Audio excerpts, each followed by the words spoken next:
Shalom.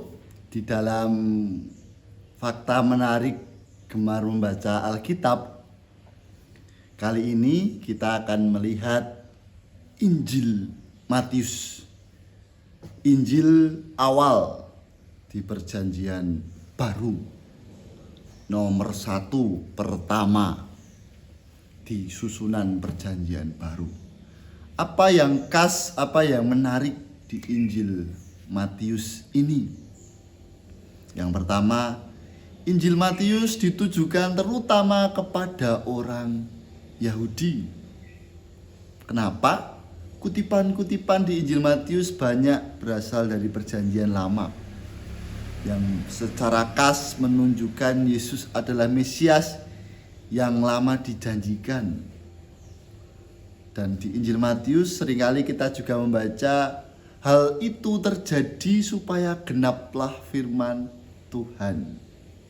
Matius meyakinkan orang Yahudi bahwa Yesus adalah penggenapan nubuat.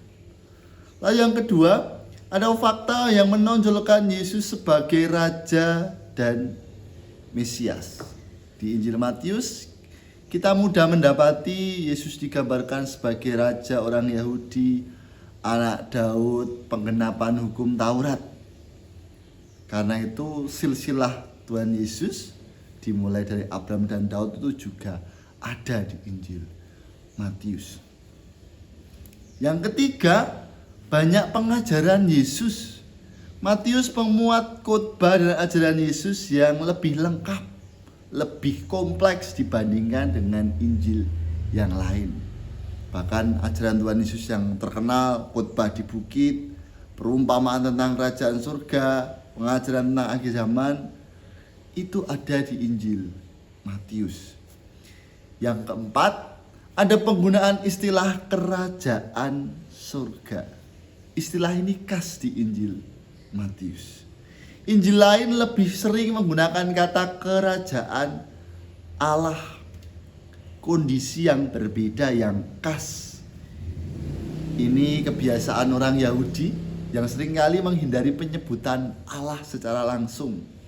YHWH dibaca Elohim. Dan yang kelima, penekanannya pada penggenapan nubuat. Ada kehidupan Tuhan Yesus yang sudah dinubuatkan di Perjanjian Lama. Kelahiran di Bethlehem, lahir dari perawan, masuk dalam Yerusalem dengan berbagai macam kondisi, terutama menunggangi keledai, lalu penderitaan Mesias. Itu sudah dinubuatkan. Yang keenam, strukturnya rapi. Ketika membaca Injil Matius, kita membaca seperti susunan 5 Taurat. Dan ini menarik sebagai fakta. Singkatnya, Injil Matius ini menjadi Injil yang khas, yang ditujukan pada audiens yang pertama, terutama kepada orang Yahudi. Kita nantikan fakta menarik selanjutnya di dalam GMA kita, Gemar Membaca Alkitab, GKJ Nusuan. Tuhan Yesus memberkati.